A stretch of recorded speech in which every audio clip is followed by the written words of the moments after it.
छठी माता की।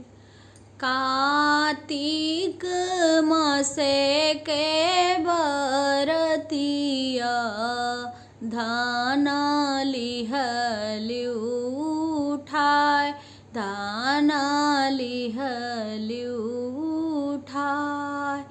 कार्तिक मासे के बरतिया धान लिहली उठाय, धान लिहली उठाय। बड़ा रे कठिन के बरतिया धान लिहली उठाय, धान लिहली उठाय। तीन ही दिना के बरतिया आदित्य बाबा लगी हो सहाय, छठी मैया लगी हो सहाय। तीन दिना के बरतिया आदित्य बाबा लगी हो सहाय, छठी मैया लगी हो सहाय।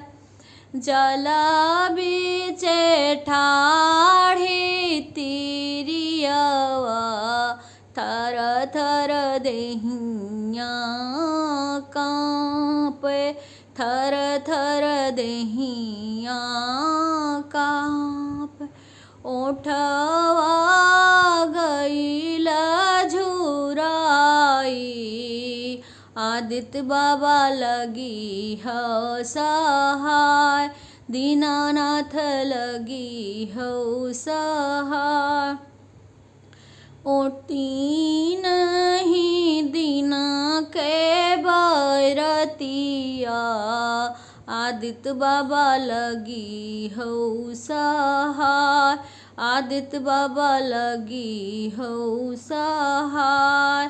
थर थर कांपे बदनिया ओठवा गईल झुरा, ओठवा गईल झुरा।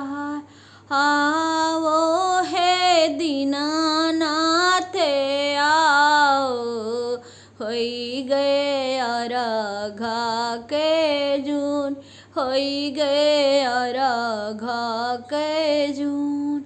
आओ आओ आओ छठी मैया, होई गए अर्घा के जून, होई गए अर्घा के जून।